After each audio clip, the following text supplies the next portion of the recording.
Seja bem-vindo ao Seminário de Teologia e Vida Cristã Palavra da Vida. Você está em mais um curso de teologia cuja proposta é fazer alargar o seu conhecimento na área teológica, um curso descomplicado, contextualizado, provocativo, reflexivo e que faça sentido para a nossa vida cotidiana, porque entendemos que não só a construção conceitual da teologia, respeitando as correntes da teologia construída nesses quase 2000 anos, mas isso só não é suficiente. Nós pretendemos que a partir do entendimento bíblico, dos conceitos esclarecidos, nós possamos reproduzir isso em uma espiritualidade no nosso cotidiano. E por exemplo, antes de qualquer coisa que a gente entre no tema e no conteúdo, eu trouxe aqui 4 livros que eu acho interessante.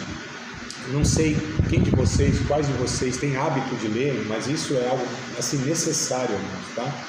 Todo cristão deveria ter hábito de ler, além da Bíblia, tudo que se refere à Bíblia, né? Os temas mais específicos.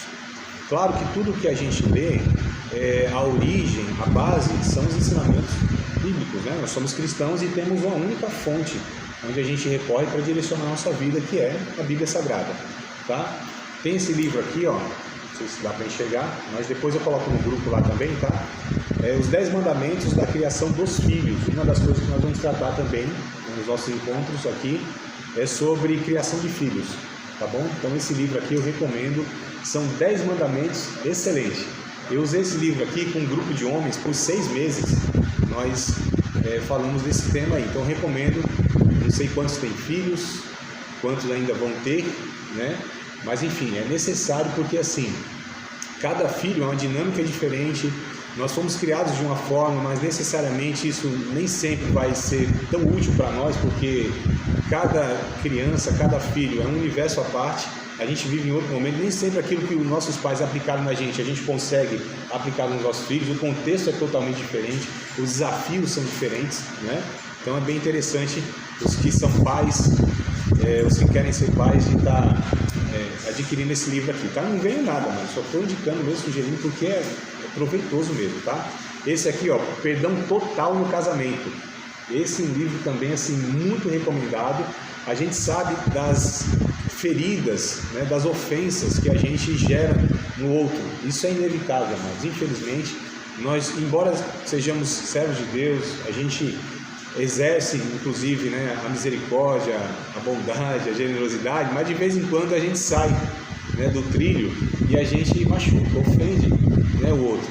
Infelizmente, isso é um processo de 2 pecadores que decidiram dizer sim um para o outro. Ainda em criação de filhos, ó, esse livro aqui também é excelente, tá? Educando meninos, especificamente meninos.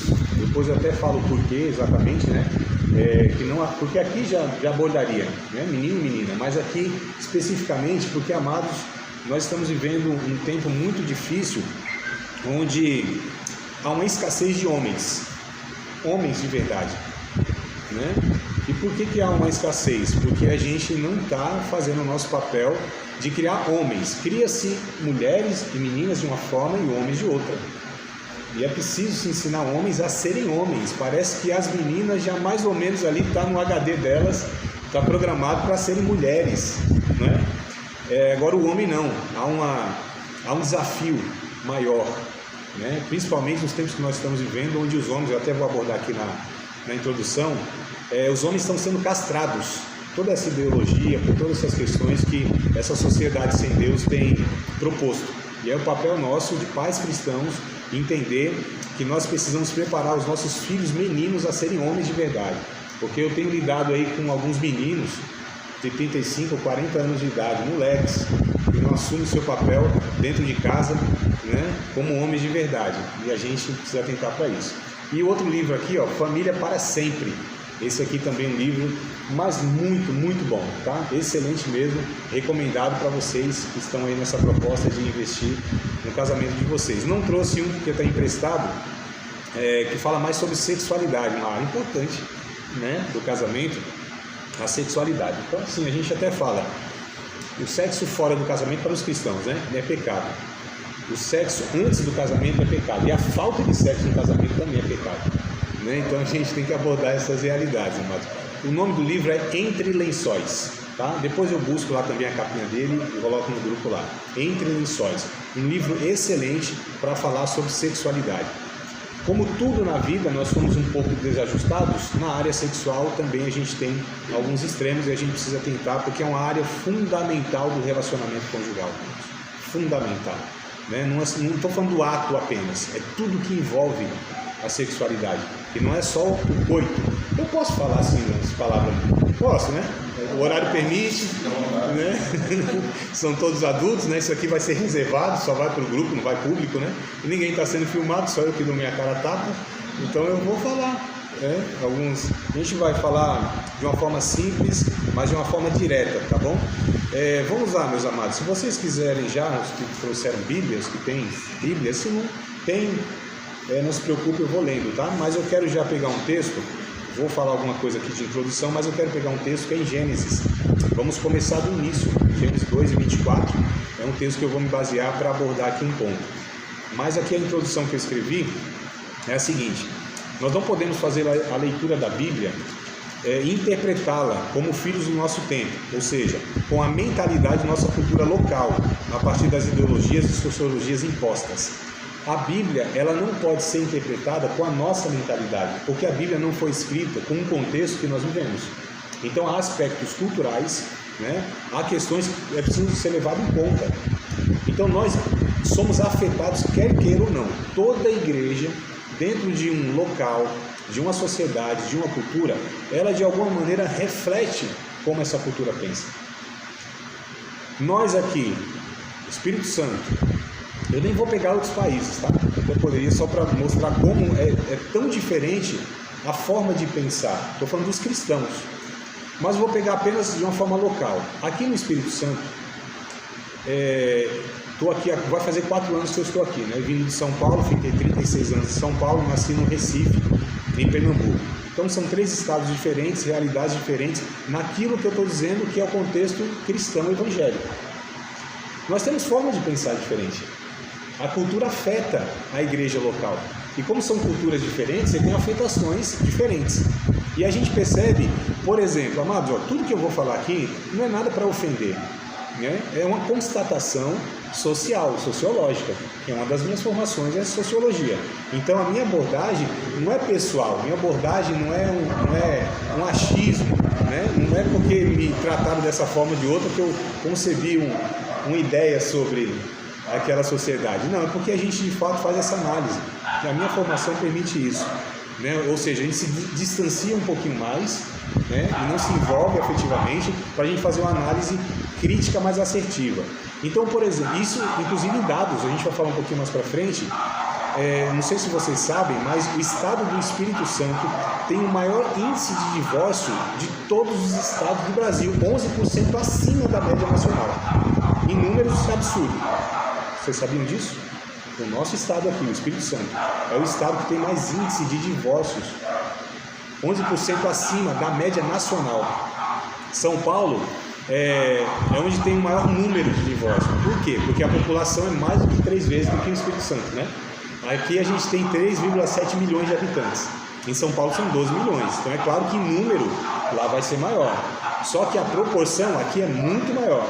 Não só do que São Paulo, mas 11% acima da média nacional.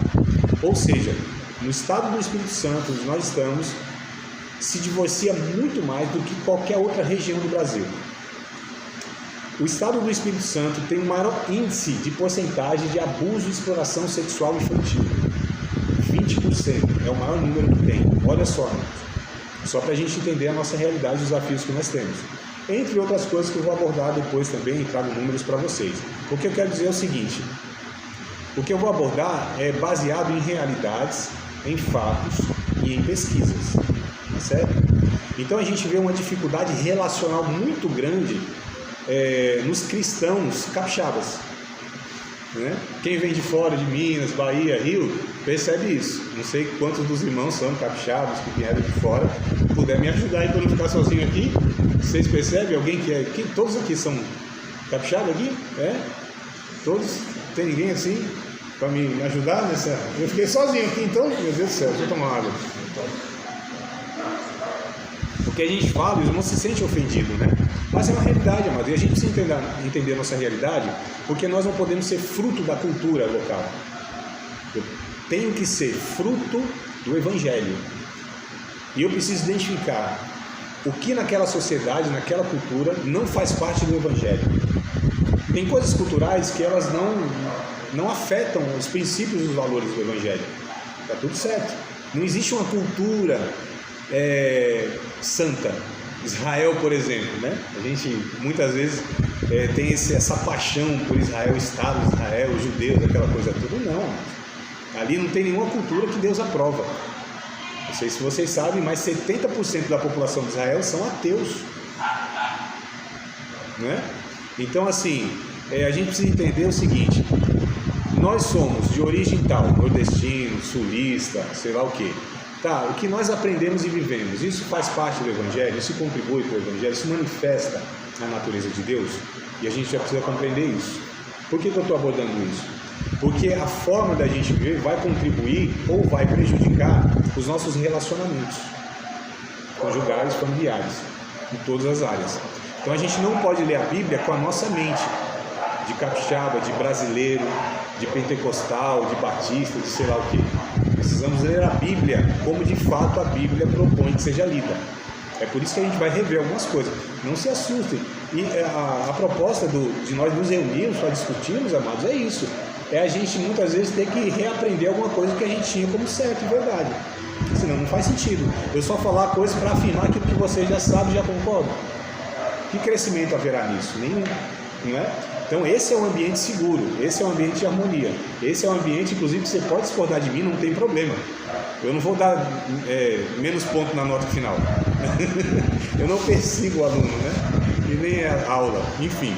Mas nossa cultura, historicamente, sempre foi machista. Tá? A partir da década de 1960, com o movimento feminista, né? Está indo agora para outro extremo. Então era mais ou menos assim. Até 1960, você tinha aquele machismo assim, em escala mundial mesmo, né? Isso sempre foi desde lá dos tempos antigos e tal. E o homem falava assim: mulher, fica aqui. Tal. E depois de 5 horas o homem voltava e a mulher estava lá. Né? Aí o homem perguntava: senhor, mulher, que isso? Tá aí todo esse tempo? Aí ela respondia assim: poxa, mas o senhor falou para eu ficar aqui, ó, chamava de senhor e obedecia no extremo. Hoje, o homem fala assim: mulher, fica aqui. Aí ela responde: repete se tu é homem. Então a gente foi para dois extremos, né? O machismo, que não é aprovado por Deus, e o feminismo, que é outro extremo do mesmo pecado, que é o desequilíbrio nas relações, de opressão mútua. Como eu falei, castração do homem, não é? E opressão da mulher. Então a gente precisa corrigir isso. E isso é cultural. Se nós não trabalharmos isso, amado, nós herdamos isso dos nossos pais. Tem região que isso é mais acentuado. Eu sou nordestino, eu sei muito bem disso. No Nordeste o negócio ainda, o macho é o que manda e aquela coisa toda. E a gente vai aprender, a Bíblia não ensina essas coisas. A Bíblia traz um equilíbrio, cada um tem um papel nessa relação. Eu até digo, né, que o homem que ele é cabeça e pensa que cabeça é sinônimo de mandar, é um cabeçudo. Né?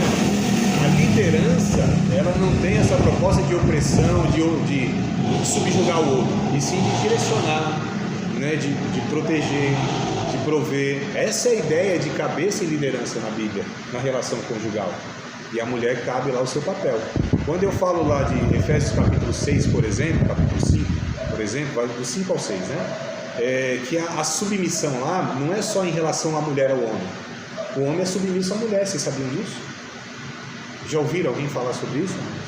Que o homem, ele também, no texto lá, é submisso à mulher? Vocês já ouviram falar que os filhos são submissos aos pais? Mas está lá no texto que os pais são submissos aos filhos. No texto, isso é o tranca-rua. Vai, tranca-rua. No texto está dizendo lá do Efésios, tá? E aí essa leitura tem que ser do capítulo 5, verso 17 até o capítulo 6, verso 9. É um texto só que Paulo está falando das relações e submissões. Diz lá no capítulo 6, no finalzinho, verso 8, 9, alguma coisa assim, que os patrões são submissos aos empregados, não só os empregados submissos aos patrões. Agora, o que a gente precisa entender? O que é submissão? o que a Bíblia diz a respeito de submissão. Não é subserviência, onde um manda e o outro obedece. É estar debaixo de uma tarefa, de um papel a ser executado. Então o homem, na criação de Deus, o homem tem o seu papel definido, que não pode ser transferido para a mulher. E vice-versa. Cada um tem um papel definido por Deus. Se somos cristãos, nós não podemos construir relacionamento, família, do jeito que a gente quer, do jeito que a gente aprendeu, segundo estão vendendo por aí. Não, é como Deus de fato propõe. Aí tem grande chance de nós construirmos um relacionamento abençoado. Relacionamento abençoado, sadio, harmonioso. É possível, apesar das dificuldades, das adversidades, apesar de nós. Né? Não é por causa de nós, tudo é pela graça de Deus, mas apesar de nós. Então, só para pontuar essa questão aí que a gente tinha os extremos, né? Enquanto o machismo subjugava a mulher, o feminismo tem castrado os homens, são os dois extremos do mesmo pecado que eu coloquei aqui. A instituição família tem sido, no nosso tempo, desconstruída pelas ideologias que não consideram os conceitos de verdades absolutas, mas a relatividade de todas as coisas. Porém, há um padrão de estrutura familiar estabelecida por Deus, que é o criador da família, né? Dela pode ser gerada as virtudes, ou seja, da família, como as mazelas para a sociedade. Então é Deus que estabelece isso. Não é a nossa igreja, não é a nossa cidade, não são os nossos pais, não sou eu. É Deus. É por isso que a gente vai buscar nos textos sagrados, na Bíblia. Hoje a proposta é que a gente entenda no Antigo Testamento como era o casamento e a vida familiar. Na semana que vem, se Deus quiser, nós vamos ver no Novo Testamento que alteração houve, como essa proposta do casamento e vida familiar. Então entender Antigo Testamento e Novo Testamento, porque são contextos diferentes. Quando a gente lê Antigo Testamento, a gente tem que ter muito cuidado para não pegar regras, mandamentos lá que não cabem mais a nós. Foi apenas designado para um propósito histórico com o povo definido, com a pedagogia, porque tinha que trazer o Messias ao mundo. Novo Testamento, Nova Aliança, aí cabe a nós cristãos.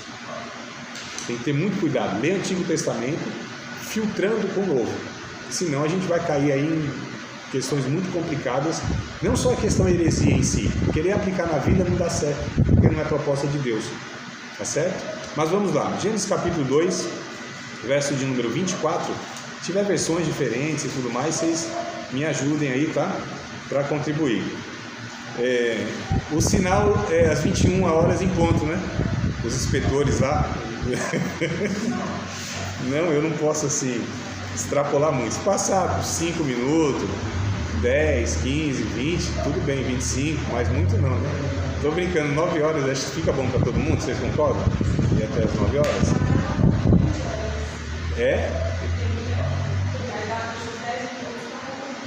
Então... Ah, tá, todos concordam então? 9h20? Fica... Tá, porque se alguém aí ficar pescando aqui, mano, cuidado aí que eu persigo na nota. Tem alguns pecados que não tem perdão, nem nessa vida nem na futura, né? Blasfêmia contra o Espírito Santo, dormir na minha palestra e colar na minha prova. Não adianta nem orar a Deus que não vai dar jeito. Vamos lá, amados. Gênesis 2 e 24. Alguém pode ler?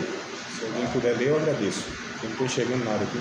Por essa razão, o homem deixará pai e mãe e se unirá à sua mulher, e eles se tornarão uma só carne. Olha só, nessa frase nós temos aqui um princípio que serve para toda a criatura, como eu disse, de lá até aqui. Fala, André, mas você acabou de falar que o Antigo Testamento nem sempre é aplicado ao Novo, mas a gente vai ver inclusive Jesus lá no Novo, em Mateus capítulo 19, versos 3 ao 12. Não vou ler tudo, mas só para vocês terem referência, mas quem quiser abrir, tá? Mateus capítulo 19, versos 3 ao 12. Quando perguntaram para Jesus, inclusive, acerca do divórcio, aquela coisa toda, até a gente vai, né, mais para frente aí tratar dessas questões, desse segundo casamento e tal, quais são os desdobramentos sobre isso aí, né? Como eu falei que o índice de divórcio aqui é muito grande, então a gente vai ter que tratar essas questões aí. Por que a gente, como cristão inclusive, né? Outro número, outra estatística, é 50% dos cristãos no Brasil já concordam com o divórcio, tem como coisa comum. 50%, a gente está falando de 70 milhões de evangélicos, ou seja, 35 milhões aí, eles acham que não, divórcio é algo assim, a não ser levado tão em conta, que é um absurdo para nós. Entendemos os acidentes da vida, eu não estou julgando salvação, amado, não é esse o ponto.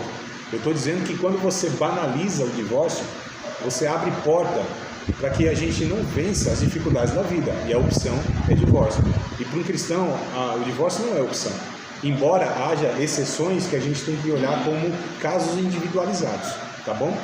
Mas aí vamos lá, deixará o seu pai e sua mãe, né, unir-se à sua mulher, depois a gente vai detalhar esse ponto aí.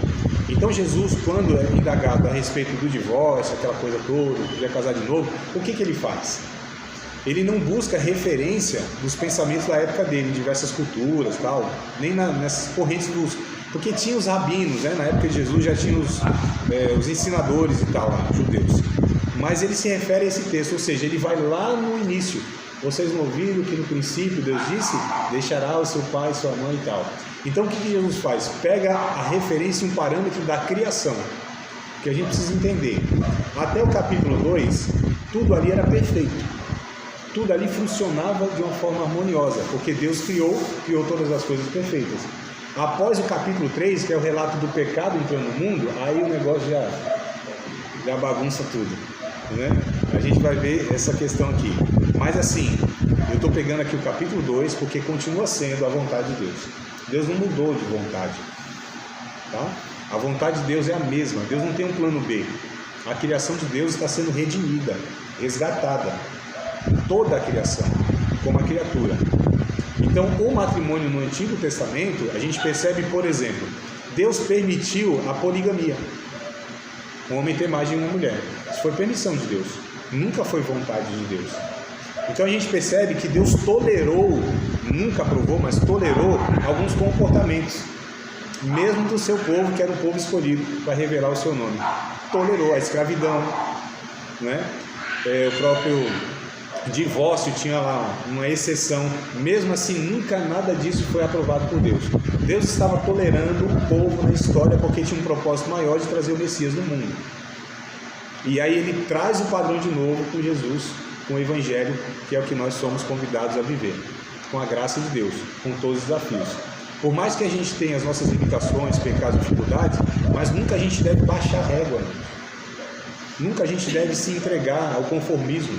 Nós sempre vamos lutar para viver a vontade de Deus, embora a gente saiba, cada um de nós sabe das dificuldades, dos pecados particulares que nós temos, né? A gente não pode se iludir achando que é possível viver uma super espiritualidade, não é. Quem é minimamente sincero sabe das dificuldades e dos pecados que enfrenta. E isso também não desqualifica ser um servo de Deus, uma serva de Deus, um salvo, né? Só está dizendo, você é humano que está sendo resgatado no processo, né? Isso aí me alivia bastante. Enfim, mas eu estava falando do que mesmo? Sobre os judeus, sobre a poligamia, né? Aí alguns irmãos falam, eita, mas eu queria viver naquele tempo. Rapaz, os caras não estão dando de conta de uma hoje, quer duas para quê? Eu fico, né, esses homens às vezes assim, a gente atende, né, semanalmente, alguns homens e tal, e aí falando, meu Deus, você não dá conta de uma, cidadão. Tá difícil para nós, né, administrar as dificuldades. E aí alguns falam assim, não, uma mulher é muito complexa. Não, André, pergunta para mim, André, a mulher é complexa. Eu falo, não, meu irmão, complexo é o ser humano. É que a mulher tem as suas complexidades que os homens não têm, e vice-versa. Então cada um precisa administrar essas dificuldades. Não, vocês acham, as irmãs, que os homens têm as dificuldades, complexidades, difíceis de entender a cabeça do homem? As irmãs, pode falar. E as irmãs que estão aí com os varões do lado? É ou não é? Se você não falar, eu falo com vocês. O homem é leve, devagar, parece que fica no mundo da lua, não é? Não enxerga as coisas, não é possível. Vamos estar abrindo a geladeira, aí olha assim, não acha que está procurando. Aí grita para a mulher 3 cômodos para lá, meu amor, não está aqui o negócio? Tá aí, não tá, não tá, olha mais para baixo, ele olha, tá mesmo, como que pode? Não percebe algumas coisas, então o homem é meio alienado, meio devagar, a mulher é acelerada, e o homem se angustia por isso, que mulher desesperada, que mulher que não tem paciência e tal. Então perceba que nós temos as nossas diferenças. E eu não estou dizendo que é bom ou que é ruim aqui, eu estou falando das diferenças que nós temos e o desafio, amados, que nós temos para viver a dois. Viver a dois é a maior prova de conversão do mundo. Não é enfrentar o diabo, não é nada. Perseguição, os membros que dão trabalho, não é não, mano. O maior desafio da testemunha é dentro de casa, né? O maior público que nós temos como pastores são os nossos filhos. É por isso que a maior preocupação nossa deve ser dentro de casa, né? Não é no contexto de igreja, de ministério, de sociedade, sucesso profissional. Essas coisas, elas não importam se o nosso lado está fracassando. E no final das contas, a gente pode ter sucesso em todas as áreas da vida. Mas assim, perder os filhos no processo, perder o respeito do cônjuge, não vale. Não vale. Porque no final das contas é a família nuclear que vai estar nos momentos bons e ruins. Nos bons alguns estão, né? Nos ruins parece que não existe ninguém, raridade. Mas é interessante quando um casal e uma família conseguem construir esse ambiente harmonioso, abençoado. E aí, amados, é tudo que a gente precisa na vida. Pode ser afligido por um desemprego, por dificuldades físicas, enfermidades, o que quer que seja. Se você tem uma família como apoio, você tem tudo. Não precisa mais de nada nem de ninguém. É só daquele lugar seguro, né, que nós chamamos de família. Tá. Mas vamos lá. Então, o casamento à luz da criação, né? Antes que Jesus respondesse então, sobre o casamento citado lá em Gênesis 2:24, ele cita Gênesis 1:27. Vocês têm condição de acompanhar aí? Gênesis 1:27. Então, antes dele falar lá, né? Deixará o homem seu pai e sua mãe e tal. Ele fala assim: vocês não ouviram que Deus disse que criou o homem segundo a sua imagem, conforme a sua semelhança? Que é o 1:27 de Gênesis, né?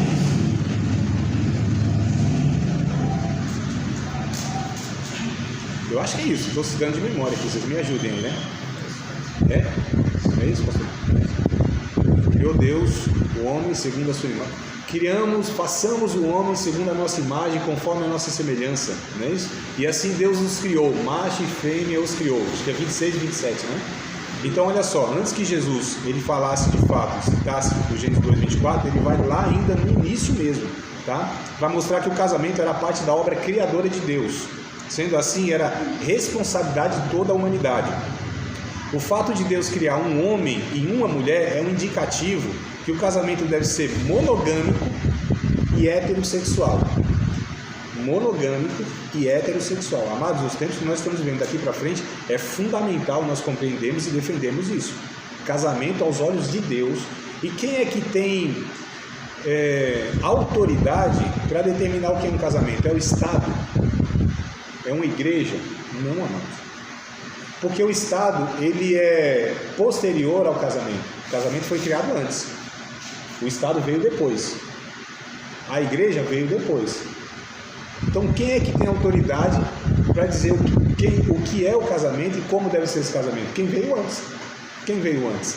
Deus, criando o próprio casamento. A instituição casamento é criada por Deus. Então, é só Ele que tem autoridade para determinar o que é e o que não é. Não são os desejos da sociedade. Não é o que eu acho, como deve ser. É Deus. O único que tem autoridade. Tá certo? Então vamos lá, o fato de Deus criar então um homem e uma mulher, o indicativo que o casamento deve ser monogâmico e heterossexual, apesar das confusões de hoje, né? Continua sendo o plano de Deus inalterável em relação ao casamento. Nessa relação, Deus mostrou a igualdade de valor e mérito no casamento e na vida familiar, formando a mulher a partir do homem para completar e ambos serem uma só carne, que é o que nós lemos. Então assim, a gente já vai quebrando essa questão de que um é maior e o outro é menor, que é cultural. E depois a gente inverteu isso, né? Quem resolve isso no Novo Testamento é Paulo, lá em Gálatas capítulo 3, verso 28. Ó, quando fizer assim, até uma dica, para você pegar a Bíblia, ó, o bumerangue aqui, ó. Se der, Gálatas 3 e 28. Quem não tiver a Bíblia, vai acompanhando aí, né, na leitura dos demais. Paulo disse que em Cristo não há judeu, não há grego, não há livre, não há servo, né? Não há escravo, não há bárbaro, não há cita, não há homem e nem há mulher, não há macho. Na verdade ele diz, não há macho e nem fêmea, né? Todos são um em Cristo. É isso mesmo, né? Ele fala, então olha só, ele resolve aqui, ele iguala. Então, em valor e mérito, o homem e a mulher diante de Deus não tem escala, não tem hierarquia de superior ou inferior. A gente não fala biblicamente numa relação que existe hierarquia. O que é hierarquia? Tem um acima e outro embaixo, né? Existe a ordem criacional, a ordem funcional, não a ordem hierárquica. Tá? Então isso é para quebrar de fato essa ideia, tanto do machismo quanto do feminismo. Os dois são pecados, igualmente pecados, né? Não sei qual está sendo mais danoso na história humana, sinceramente não sei. Talvez, como a história sempre foi o machismo, né? Isso aí desde a Eva lá, e até a gente vai falar essa questão aí, que Eva nunca foi criada por Deus, nomeada por Deus, né? Deus nunca chamou a mulher de Eva, o homem que deu o nome. E a gente vai ver um pouquinho isso aqui. Lembra que eu falei para vocês, ó, vai de repente causar um choque aqui, mas vamos ver, ler o texto bíblico e compreendê-lo, né? Quando Deus cria lá, no capítulo 2, verso 18, vamos ler lá de Gênesis, cria lá o homem e a mulher e tal, e disse o seguinte, ó, não é bom que o homem ele fique só não, né? Estou para ver um homem que aguenta ficar só. Não dá mais. Oh meu Deus, que dependência que a gente tem das mulheres, né? É para nascer, é para ser alimentado, é para aprender a escrever, a ler. Já perceberam? A maioria são professoras mulheres, as apresentadoras de programa infantil, maioria mulheres. Nós somos cuidados por mulheres, gerados e cuidados quase que a vida toda, né? Talvez a nossa dependência das mulheres seja por conta desse processo aí, né? Os homens, eu estou dizendo, né? O homem sem uma mulher, ele é incompleto. Falei isso um dia para minha esposa. Falei, eu sem você sou incompleto. Ela se emocionou, velho. Né? Mas é sério isso, mano. Olha só, me parece que nessa dependência a mulher consegue lidar melhor. A mulher também depende do homem, porque Deus os fez assim, interdependentes. Nós dependemos um do outro.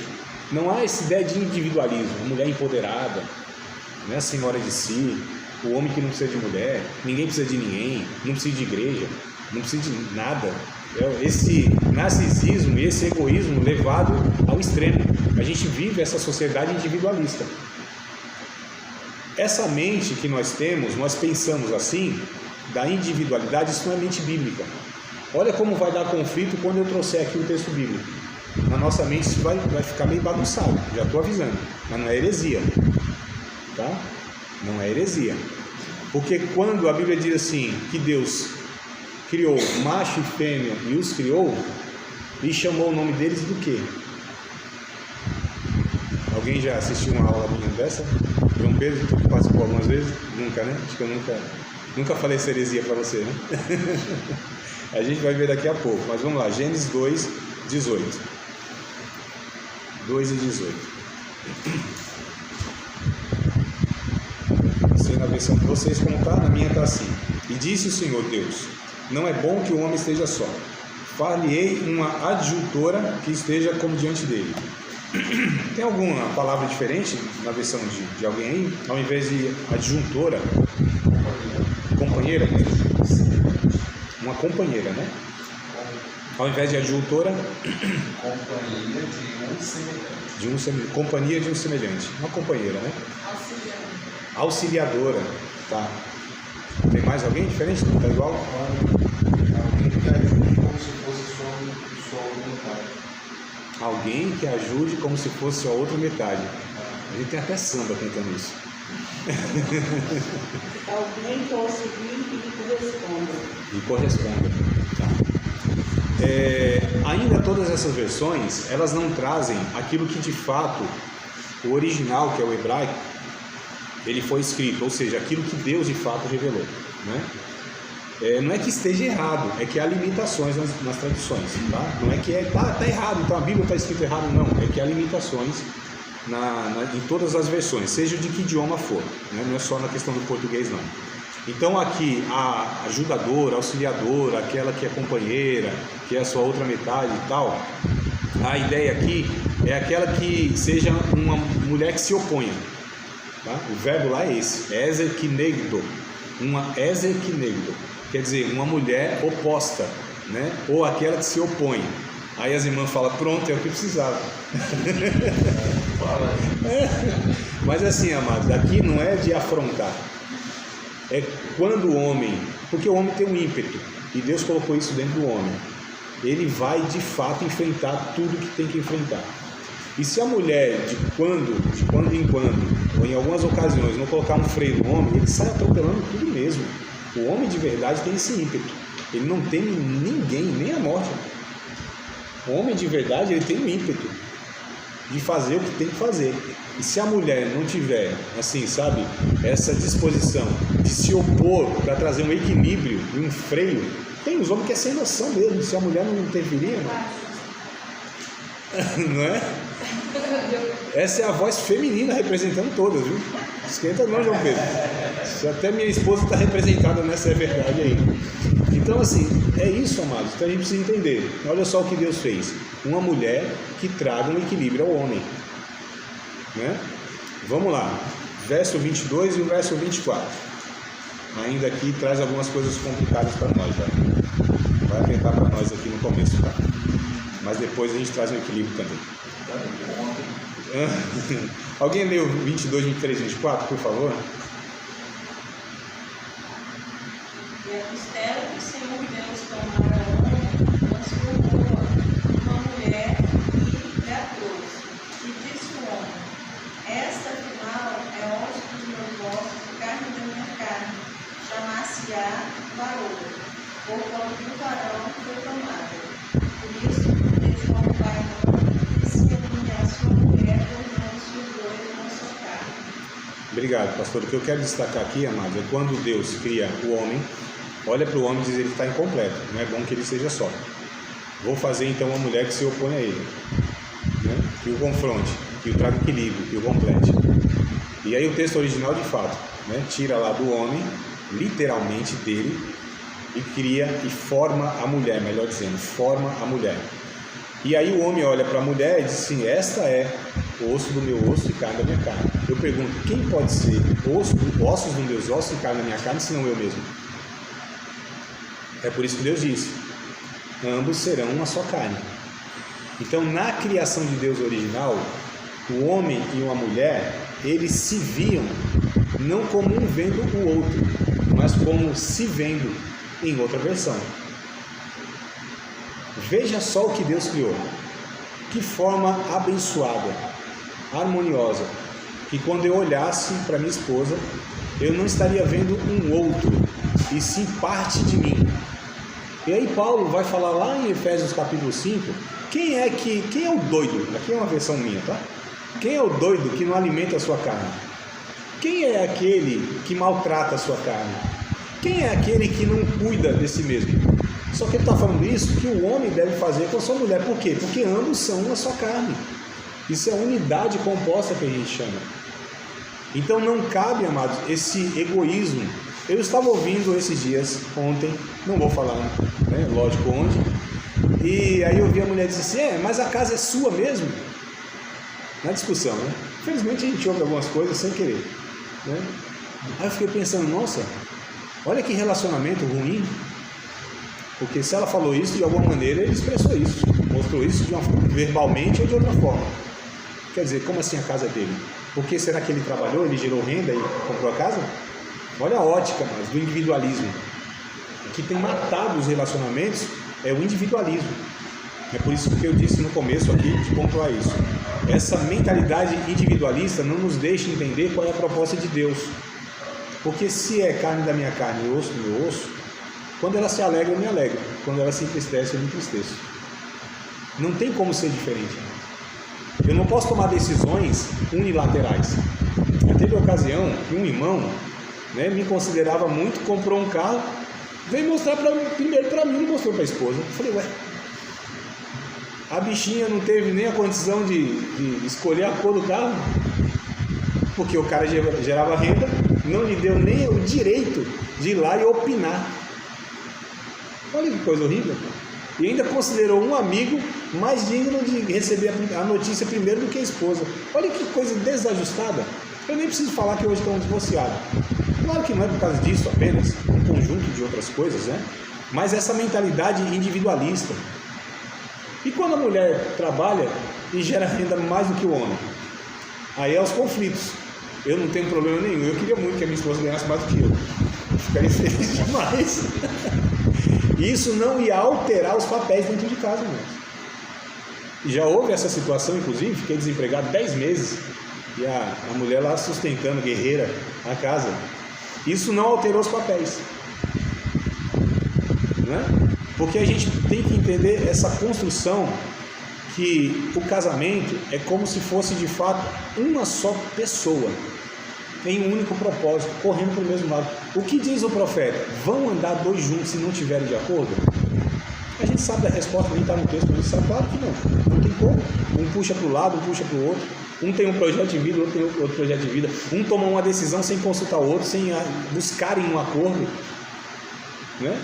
De vez em quando eu sei que, não havendo acordo, alguém tem que assumir a responsabilidade, geralmente é o homem, que assume a responsabilidade de tomar uma decisão, mesmo quando a mulher talvez não chegaram a um acordo. Estou falando no extremo, tá? Porque o ideal é que os dois sentem, conversem e tentem buscar um acordo. Mas tem ocasiões que, infelizmente, não se chega a essa condição ideal. E aí, às vezes, o homem tem que tomar a decisão, estou falando de casos específicos, e aí depois dá errado. Só que a mulher não pode ficar o resto da vida falando, se você tivesse me escutado, você não me ouve, olha aí não sei o que, aí também não dá, né, varão? Tem que ser prudente. E nessas horas, se tomar uma decisão errada, mesmo sem o seu acordo, é nos erros e nos acertos. Aí porque, imagina, para o homem, já prejudicou a família em alguma decisão, imprudente, ou enfim, ou de alguma limitação, né, que teve de avaliar a situação. Ainda carregar o peso de trazer um prejuízo para a família.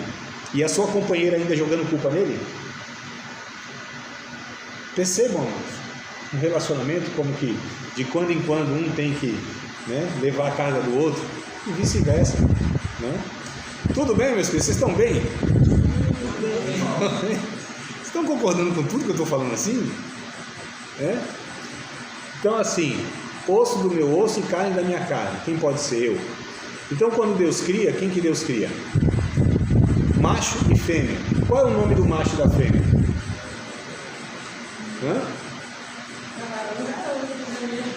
Não entendi, amada. Aqui no texto está varão e varoa. Varão e varoa, né? Ou macho e fêmea, né? Mas qual era o nome deles? Então Deus cria homem e mulher e o chama de Adão. O nome do casal era Adão. A palavra Adão quer dizer humanidade. Vamos ler o texto de Gênesis, capítulo 5, verso 2. Eu falei isso lá na palestra, eu falei, ele não vai se escandalizar mais, né? Não. Capítulo 5 de Gênesis. E o capítulo 5 de Gênesis está se referindo, na verdade, à criação, tá? Embora esteja depois do capítulo 3, que é onde o pecado do mundo, aqui se refere à criação. Então diz assim: este é o livro das gerações de Adão. No dia em que Deus criou o homem, a semelhança de Deus o fez. Macho e fêmea os criou, os abençoou e chamou o seu nome Adão, no dia em que foram criados. Os criou, os abençoou e chamou de Adão. Chamou quem de Adão? Macho e fêmea. Chamou de humanidade. As versões aí estão diferentes, ao invés de Adão, da pessoa. Da humanidade. Humanidade, né, João? É isso aí. O mais próximo do original é isso. Adam é humanidade. Quem era chamado de humanidade? Macho e fêmea. Aí depois do pecado, capítulo 3, aí o macho diz assim: o teu nome vai ser Eva, que é a mãe da vida. Falou, nossa, coisa bonita, chamou ela de mãe da vida, mas só está abaixo da humanidade, porque ela precisa fazer algo para ter dignidade, ser chamada de alguma coisa, que é a mãe da vida, precisa gerar.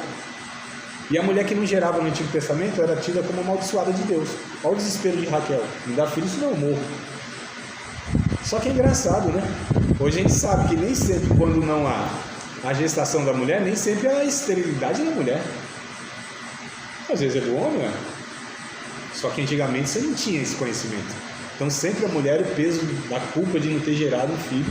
E aí cria-se essa cultura que a mulher que não gera um filho é amaldiçoada. Porque na verdade havia uma expectativa enorme na gestação de vir um Messias para salvar o mundo. Paulo trabalha isso no Novo Testamento. Essa mulher, né, que sempre desejava ser aquela que ia gerar o Messias. Então quando não tinha, né, e quando nascia não era homem inclusive, também frustrava. A gente já vai percebendo de onde a gente vai herdando esses desajustes. Tem casal, por exemplo, que tem filho, queria menino, veio menina, frustrado. Queria menina, veio menino, frustrado. Né? Então a gente já vai herdando todas essas questões, ó, tudo derivando do pecado. E a gente precisa reajustar isso. Só que a questão aqui, o que eu quero pontuar é isso. O nome do casal é Adão, é a humanidade. Isso aqui era harmonia. Difícil de entender isso. Mas quando a gente entende isso, a gente vai fechando esses espaços, essas brechas que a gente deixa, para viver uma vida egoísta. Se nós casamos, não tem mais o eu. Eu decido, eu mando. E quando o cara precisa falar aquele que manda, já lascou tudo. Aí não está sem autoridade nenhuma. Né? Porque a autoridade não está na imposição da sua vontade sobre o outro. E está no reconhecimento de um sobre o outro. Quando Paulo, voltando ao capítulo 5 de Efésios, quando Paulo fala que os maridos devem ser igual a Jesus, eu fico pensando, não haveria dificuldade nenhuma das nossas esposas aceitarem a nossa liderança. Porque, mano, fala a verdade, você teria dificuldade de se sujeitar a um homem que dá vida por você, cuida de você, que te protege, que provê aquelas 258 sandálias que você acha que precisa ter? Estou brincando, isso é brincadeira, mau gosto às vezes, né? Brincadeiras à parte. Você teria dificuldade, mano, de um homem sensível? Não tem dificuldade, a mulher não resiste, mano. Uma pessoa que cuida, que se entrega, não tem resistência. A mulher resiste ao bruto, ao ignorante, ao egoísta, aquele que só quer impor as suas vontades, aí é a resistência. Aí dependendo da personalidade da mulher, não vai ter como. Ou a vida é um inferno, ou ela, como a mulher samaritana lá, que casou 5 vezes, por que aquela mulher casou 5 vezes? Você acha que aquela mulher não tinha valor? Ah, era promíscua, não era promíscua não. Ela acreditava inclusive no casamento. Era a relação que não dava certo.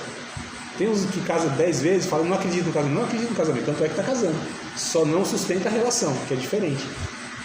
Agora aquela mulher era o que? Era uma qualquer? Naquela cultura, para uma mulher casar mais de uma vez, tinha que ser uma mulher extraordinária. E a gente vai percebendo quando a gente vê a postura dela diante de um homem judeu, o próprio Jesus. Aquela mulher tinha uma personalidade incrível, diferente da sua época. Então, para 5 homens decidirem ter um relacionamento com uma mulher naquela cultura, essa mulher tinha alguma coisa muito especial, personalidade, e aí o homem não aguenta. Aí é difícil. Difícil, né? O homem ter que lidar, administrar com uma mulher inteligente que questiona. Alguns de nós quer mulher burra, quer mulher subserviente, quer mulher que não questione nada. Essa é a mulher boa para alguns homens. Para o homem de Deus não, um homem maduro não. Aí ele é desafiado, né? Quando a mulher tem personalidade, tem voz e deve ter vez também, porque a construção do casamento, ele é um conjunto, não é um sobre o outro. Mas nós homens precisamos entender que não haverá dificuldade nenhuma para as nossas esposas se submeterem se nós fizermos nosso papel de homem, né? Então, André, mas não tem umas mulheres que é doida? Tem, aí é outro extremo, né? Aí também não tem o que fazer, né? Pô, que coisa, tá sendo gravado, você chama...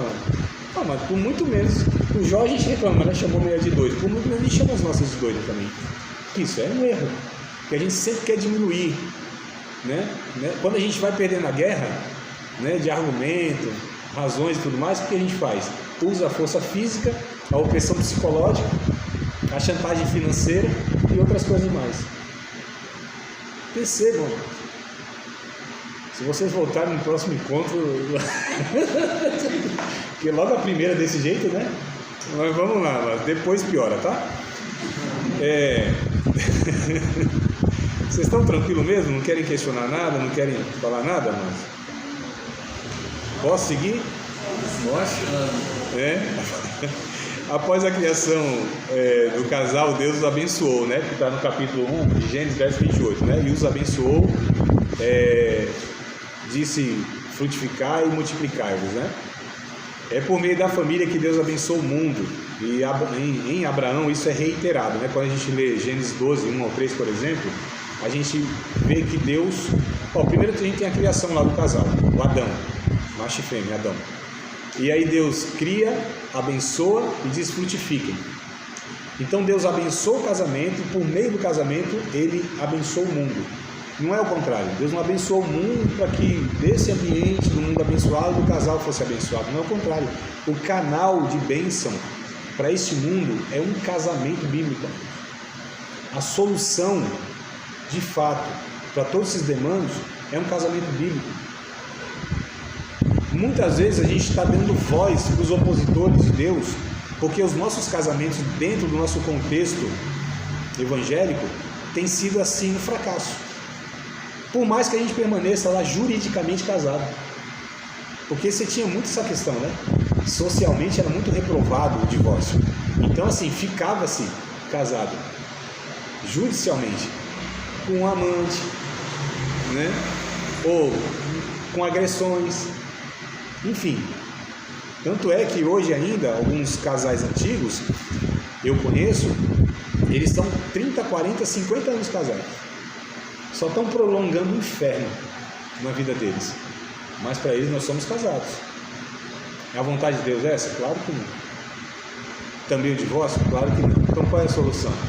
Pavimentar, construir um caminho que de fato seja abençoado no relacionamento. E a gente vai ver aqui que casamento não se resume a uma aliança no dedo, a um documento no cartório. Não é isso o casamento. Deus não legitima alguns casamentos de cristãos dentro da igreja. Não é legítimo diante de Deus. Quando há agressões psicológicas, físicas, nem se fala que é crime, né? Eu não sei como os pastores lidam, mas chegando ao meu conhecimento e vindo até mim alguma situação de agressão doméstica, violência doméstica, pode ser um casal, irmãos da igreja. Eu ajudo a denunciar, incentivo a mulher a denunciar, mano, e põe na cadeia o irmão. A gente não ama, a gente vai visitá-la também. A gente leva um negocinho para ele lá, que é crime. A gente não pode compactuar com essas coisas. Então, alguns casamentos não são legitimados por Deus. Casamento legitimado por Deus é onde há cumplicidade, companheirismo, cuidado mútuo, sonhos compartilhados, carinho dispensado, admiração. Aí sim, havendo esses elementos, Deus olha e fala: no casamento. E se não, amor, não tem juiz, não tem aliança, não tem igreja aprovando, não tem sociedade. Porque a nossa preocupação é o que Deus aprova, não é o que os outros vão achar, né? Mas vamos lá, voltando à criação original de Deus, a humanidade compreende a unidade no coletivo, né? Sendo assim expressada a natureza de Deus através do casal e sua prole, sua família, onde ambos se tornam um e gera vidas. Foi assim que Deus criou o ser humano e lhe chamou de Adão, abençoando para fazerem fecundos e frutíferos. Deus dá a ordem para o casamento, e a gente vai ver isso aqui agora, voltando a Gênesis 2:24, né? Traz as expressões: deixa e se une. Deixará o homem, seu pai e sua mãe, e se unirá à sua mulher, e ambos serão a sua carne. Então, a expressão deixar e se unir. Deixar não é uma quebra total no relacionamento com os pais. Isso aqui a gente vai ver, acho que lá no finalzinho lá, tá? Como o casal se relaciona com os outros, com os demais. Há problema nesse negócio, né? Cunhado, sogra, sogro. Oh, meu Deus do céu, que problema e desajuste que dá. Se a gente não souber, amados, ajustar e colocar cada um no seu lugar, né? Dá muito ruim, interfere. Tem mães narcisistas, mães que querem mandar no filho casado, e é uma briga, né? Porque vira uma disputa da mulher mais nova com a mulher mais velha, né? Disputando o único homem. Calma que a gente vai chegar lá, viu, amados? Deve ser uma das últimas lições. Quem estiver interessado, permaneça até o fim. Ai, meu Deus do céu. Vamos lá. Então, o deixar não é uma quebra total no relacionamento com os pais, mas uma responsabilidade por parte da pessoa casada ao estabelecer uma nova unidade social, né? Separada, que é o conceito bíblico de núcleo familiar, que diante de Deus são responsáveis para cumprir seu propósito em sua vida a dois. Deve-se entender o deixar como a não mais dependência emocional e financeira dos pais, pois se assim não for, pode ser destrutivo para o casamento. Quando Deus diz assim, deixe, é deixar emocionalmente, financeiramente e geograficamente. Eu sei que tem contextos onde os filhos constroem no terreno do pai. Isso não é recomendado. Não é recomendado. Os problemas que isso vão gerar é fato. É muito difícil não ter problemas. Tem um ditado que diz que em casa é casa. Deixe geograficamente, né? Deixe financeiramente. Eu não estou dizendo que os pais não podem, em dado momento de dificuldade, socorrer financeiramente, não é isso. Mas essa dependência emocional também, qualquer dificuldade vai recorrer aos pais. Eu também não estou dizendo que os pais não podem ser um conselheiro, se forem muito maduros, porque geralmente aconselha-se sempre para defender a parte deles, né? Aí não é um bom conselheiro, né? Só está defendendo o seu filhinho, a filhinha. Então, assim, geralmente isso não dá certo mesmo. Então, esse deixar, você deixar a sua família, né? Que a gente vai chamar depois de estendida, e formar a sua nuclear. E aí, amados, quem é a principal mulher da vida desse homem? É a esposa, não é a mãe. O que tem de homem, menino, moleque, desprezando a esposa para satisfazer os desejos da mãe também não é brincadeira. Eu não estou dizendo de desrespeitar. Oi? Isso não funciona comigo, não. Eita, quem é pai de quem é mãe de quem? Sou mãe dele. Sim, então, glória a Deus, louvado seja Deus. Mas olha só, acontece muito essas questões, a gente precisa ter muito cuidado com isso, né? Porque muitas vezes é isso que acontece. Os caras não cortam o cordão umbilical. Isso eu tenho visto, estou falando da minha experiência de 20 e tantos anos nesse contexto. 25 anos para ser mais preciso. Então a gente precisa entender, deixar é deixar mesmo. Não é desprezar, só que a prioridade do casamento, do casal, é o casal. Os pais não são mais prioridade. Não deve ser desprezado, porque a Bíblia diz, honra teu pai e tua mãe. Só que em conflitos, e quando há essa necessidade, muitas vezes, porque infelizmente a gente queria que fosse tudo redondinho, tudo, né, harmonioso, né, que o sogro e a sogra virassem o pai e a mãe, e que o genro, a nora virasse o filho. Mas não é assim, a gente sabe que não é, infelizmente. E aí a gente precisa ter muito claro qual é o papel e a função quando se casa, quando se deixa a família, se deixa o pai e a mãe, tá? Unir-se significa segurar e não soltar. Descreve a permanência e santidade no casamento. Além de ser monogâmico, que a gente falou, heterossexual, também deve ser indissolúvel, tornando os dois uma só carne, que é a mesma expressão usada em relação a 3 pessoas da Trindade. Olha que coisa forte, tá? Quando a gente lê Deuteronômio capítulo 6, verso 4, o que Deus uniu não separe o homem, a palavra, né, uma só carne, um só Deus, está em Gênesis 6 e 4, ouve, pois, Israel, o Senhor, o único Deus, é o único Senhor, é a mesma palavra para falar que ambos serão uma só carne. O termo para falar da Trindade são 3 pessoas, mas um único Deus. É a mesma palavra usada para falar que esses dois seres humanos se unem e são uma só pessoa. Então veja bem que coisa forte. O casamento deve ser para toda a vida. Divórcio não é opção para o cristão. Nunca vai ser. Quer falar, amado? Casamento é um só, né? Mas assim, uma pergunta, existem várias formas de casamento. Então, um casamento que é abençoado por Deus, né? E aquele casamento que, vamos dizer assim, precipitado, né? Aí alguns, eu acho que de acordo com o casal, acho que acaba sendo abençoado por Deus com convivência. E tem uns que acabam se separando Eu estou fazendo essa pergunta. Sim. Vamos falar assim, meu pai, minha mãe. Meu pai batia muito na minha mãe. Ele casou com ela, eu tinha acho que mais de 15 anos, mais velho do que ela. Aí viveu 50 anos, nunca se separaram. Sim. Não sei como foi o casamento dos dois, né? Se foi arranjado, muitos anos atrás, e continuaram juntos. Morreram os dois juntos há 50 anos. Como que é ser esse casamento assim, abençoado e o casamento que não é abençoado por Deus? Tá, boa pergunta, vamos lá. Tinha muitas essas questões, o casamento era arranjado, né? Isso. Hoje ainda tem um pouco, né? Porque às vezes os pais querem decidir, ó, você vai casar com fulano, né? Ainda tem, não como antes era muito mais. Antes os pais mesmo, desde pequenininho, até tinha um acordo entre famílias e tal, né? Isso não só no contexto bíblico, 40, 50 anos atrás, ainda a gente tinha essa configuração, não estou falando que isso era uma cultura generalizada, mas você tinha muitos casos assim.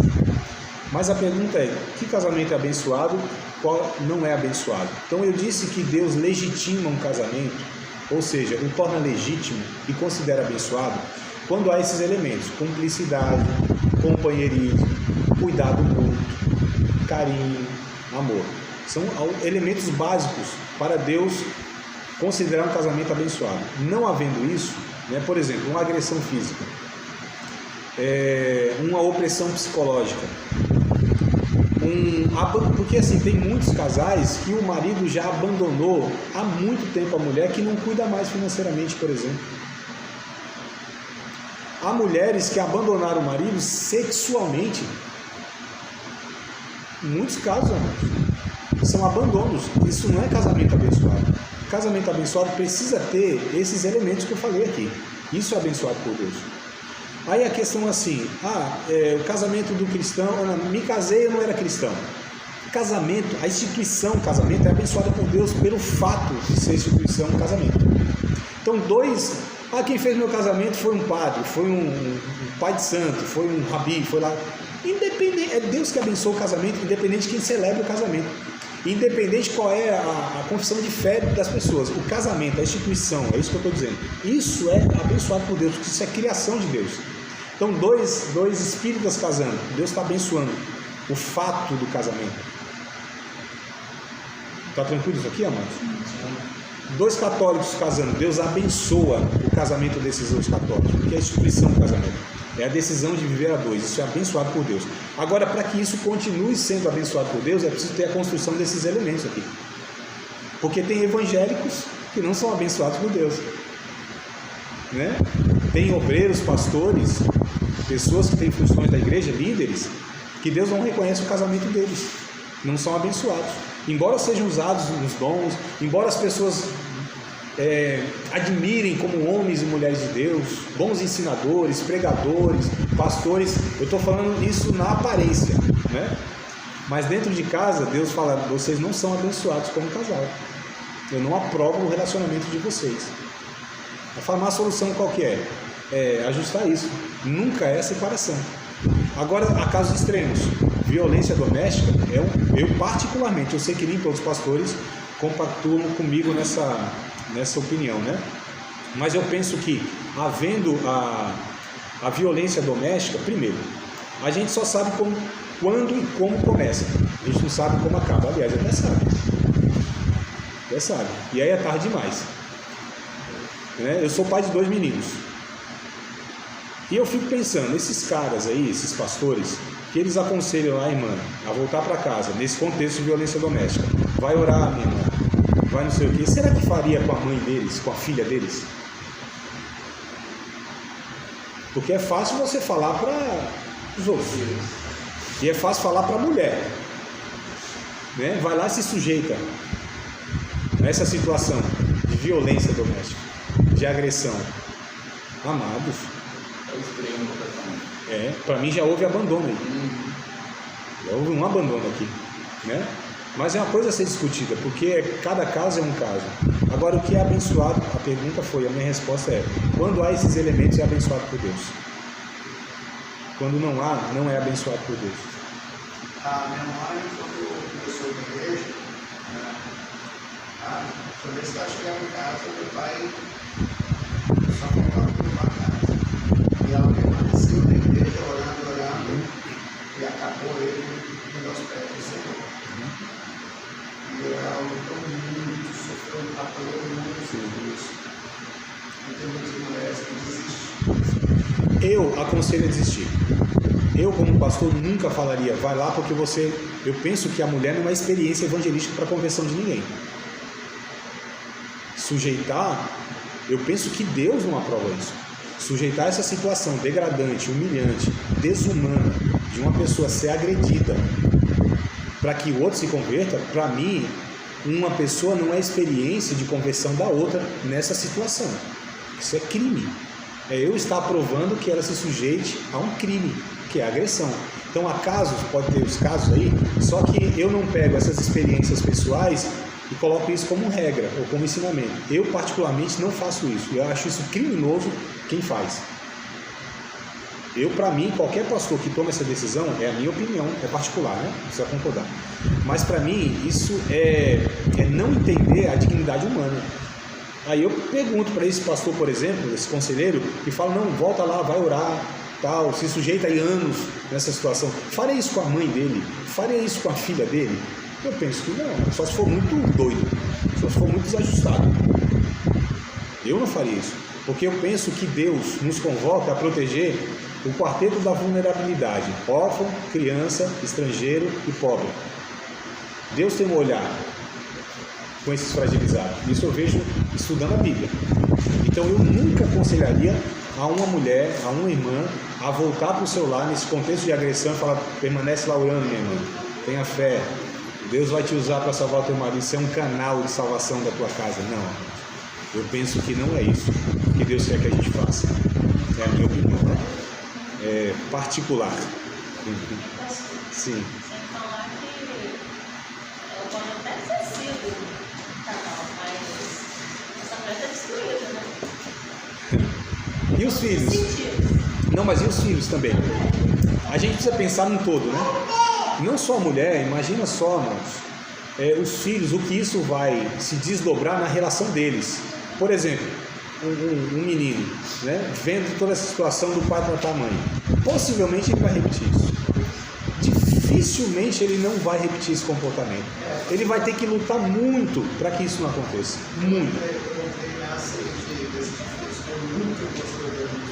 Sim. Que é uma exceção, amado. O valor que ele não dava à família, hoje eu procuro fazer aquilo que eu não posso fazer, eu procuro fazer aquilo que eu sempre fiz. Graças a Deus. Mas, irmão, você é uma exceção. A regra não é essa. Você é uma exceção raríssima. Né? Tem exceção, exceção raríssima. A regra não é essa. A regra é de fato. E uma filha vendo a mãe se sujeitando àquilo, possivelmente também ela vai se sujeitar num relacionamento. São as referências, é assim que funciona a vida humana. É assim que funciona o psicológico do ser humano. Ele aprende por padrões de repetição, padrões de comportamento. É igual a esposa falou aqui, eu não usei meu pai como esposa. Graças a Deus. Hein? Não usei. Eu, por vir também de uma família disfuncional, muito disfuncional, quase num contexto parecido com o seu, né? Talvez um pouco mais disfuncional ainda. O meu pai, além de ser agressivo com a minha mãe, era alcoólatra, enfim, tem uma série de complicações. Então eu sei o que isso gerou na minha vida. Essa disfunção, essa falta de referência. Eu sei muito bem o que isso gerou na minha vida. Se Deus não interfere na minha vida, me resgatando com 21 anos de idade pelo Evangelho, irmãos, né? Como eu fiz algumas coisas, né, que prejudicou a própria sociedade, não vou entrar em detalhes aqui, né, que não é uma coisa que eu me orgulho não, mas assim, isso eu vejo como fruto, inclusive, dessa disfunção, dessa falta de referência paterna. Então assim, é uma exceção, a maioria não é essa, então eu não aconselho. Aí a pastora pontuou essa questão, e o que essa mulher vai sofrer? E que os filhos vão sofrer? Então assim, a gente está entre o ruim e o pior, né? Tem situações que não tem assim, esse é o bom, esse é o ruim, não, é o ruim e o pior.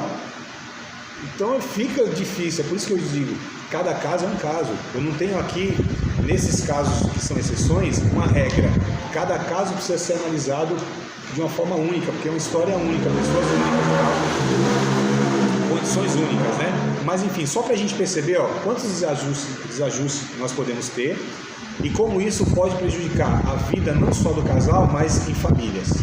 E como isso pode se desdobrar e se arrastar por gerações e gerações. Eu vou trazer depois um dado aqui para vocês, né? Um exemplo que uma atitude, ela pode, inclusive, aquilo que a Bíblia diz, que alguns irmãos, na minha opinião teológica, de uma forma equivocada interpreta como maldição hereditária, é o que a Bíblia diz como esse efeito que o comportamento de um pode afetar gerações. Porque o ser humano, ele aprende por referências paternas. A psicologia explica isso de uma forma muito tranquila, muito óbvia. Embora hoje a psicologia, até para essa ideologia, está sendo jogada no lixo, né? Até então não era, porque servia para eles. Agora que não serve mais, mas enfim. Então, assim, o que nós vamos gerar na vida dos nossos filhos, talvez são coisas irreversíveis, que eles vão ter que lutar muito para não repetir aquilo. De uma forma muito sofrida. Eu, como por exemplo, não tive pai, eu sofro demais para buscar uma referência. Eu me lembro nesse livro aqui, eu propus ele mais para mim mesmo do que para o grupo de irmãos lá. Eles não sabiam, mas eu sabia, né? Então, deixa eu propor aqui que eu preciso aprender um pouco mais sobre paternidade. E tinha lá um pastor, deve estar agora com 90 e tantos anos, 90 e todos anos, deve estar quase com 100 anos. E ele perguntou para mim um dia, no primeiro dia que a gente se reuniu lá, e a primeira lição era eu que ia ministrar, ele disse assim: André, eu sei que você não teve pai, né? E não foi nenhuma pergunta afrontosa, não, né? Ele quis saber mesmo qual que era a minha realidade lá. Ele falou assim: eu sei que você não teve pai e tal, e você vai ensinar para nós aqui a respeito. Eu estou falando de um homem de 90 e tantos anos me questionando isso aqui. E você vai ensinar para nós aqui a respeito de paternidade, mas qual a referência que você está buscando? Eu falei, então, pastor Lucas. Eu falei, pastor Lucas, a única referência que eu tenho, que eu posso buscar, é no Pai do nosso Senhor Jesus Cristo. É a única que eu tenho. Então, até hoje, para eu criar esses dois meninos, é algo assim muito difícil para mim. Porque eu sei a falta que eu tenho de uma referência paterna. E os homens que eu tive na minha vida não foram referência. Foram as piores possíveis que vocês imaginarem. Desde criminalidade a homens abusivos. Então, o que isso gerou na minha vida, eu sei muito bem. Então, eu sei o que isso causa, é a gravidade disso. É por isso que a gente precisa trabalhar essas questões do papel do homem, como isso é fundamental. Mais do que o papel da mulher. Não que a mulher seja uma santificada, uma beata. Não é que a mulher ela não tem o mesmo potencial, é que ela não tem a mesma capacidade, a potência de prejudicar a humanidade como o homem tem. O problema da sociedade é o homem, e a solução da sociedade é o homem. A mulher pode ser o que for, se tiver um homem de verdade, a mulher é equalizada. Não sei se as irmãs concordam com isso, mas é. Deu sinal. Tem merenda, eu acho, recreio. O que vocês acham? Participar de mais uma aula de um dos nossos cursos, Seminário de Teologia, Vida Cristã, Palavra da Vida. Espero que tenha te abençoado, não só alargado o seu conhecimento teológico, mas que tenha também atingido o teu coração para que você possa, a cada dia mais, reproduzir a vida de Deus nas suas relações cotidianas. Se você ainda não é aluno oficial de um dos nossos cursos, se inscreva aqui no contato que vai aparecer do WhatsApp. Também nos siga nas redes sociais, se inscreva no nosso canal, compartilhe à vontade e Deus